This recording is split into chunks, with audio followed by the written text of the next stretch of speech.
پرزیدنت ترامپ روز دوشنبه استراتژی نوی آمریکا در افغانستان را معرفی کرد و قول داد که مبارزه را در آن کشور تا رسیدن به پیروزی ادامه می دهد.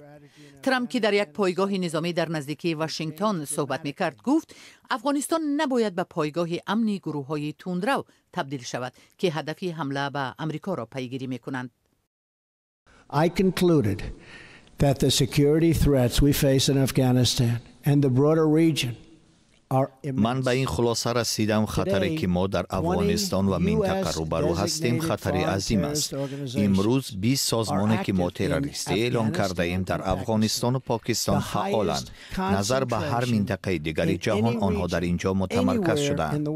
در نوبت خود پاکستان بسیار وقت به عنصرهای خرابکار، خشونت و ترور پناهگاه می‌دهد. خطر بسیار بد است چون پاکستان و هند دو کشور مسلح به سلاح اتمی هستند و مناسبت پیچیده آنها میتواند به مناقشه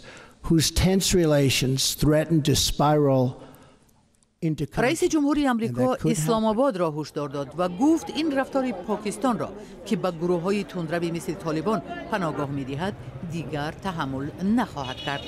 دونالد ترامپ که استراتژی‌های رهبران پیشین آمریکا در افغانستان را تنقید می‌کرد و آنها را بی‌ثمر می‌خواند، حالا عین مشکلاتی را دارد که پرزیدنت‌های قبلی به آن روبرو بودند، یعنی گروهی فعال شده طالبان و حکومت ضعیف افغانستان.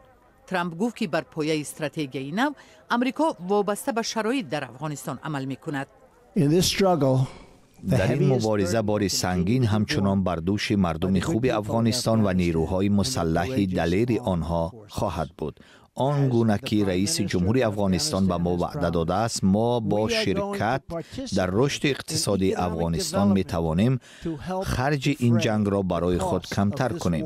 افغانستان برای محافظت و تأمین امنیت خود به ضد دشمنان می جنگد که به ما هم تهدید می کنند. هر قدر که نیروهای افغانستان قوی شوند، کار ما همان قدر کمتر می شود. افغانها خودشان کشورشان را می سازند، امنیتشان را تأمین و آیندهشان را تعیین می کنند، ولی ما دیگر قدرت نظامی امریکا را برای ساختن دموکراسی در سرزمین های دور به کار نمی بریم و یا کشوری را بر اساس تصور خود نمی سازیم.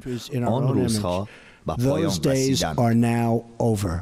رئیس جمهوری آمریکا در سخنرانیش نگفت که چقدر نیروی اضافی به افغانستان فرستاده می شود و هم نگفت که سربازان آمریکایی کی از افغانستان بیرون می شوند.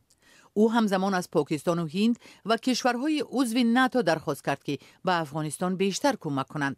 مقامات آمریکایی میگویند دونالد ترامپ قراری را امضا کرد که بر اساس آن احتمال نیروی اضافی عبارت از 4000 سرباز به افغانستان فرستاده شود.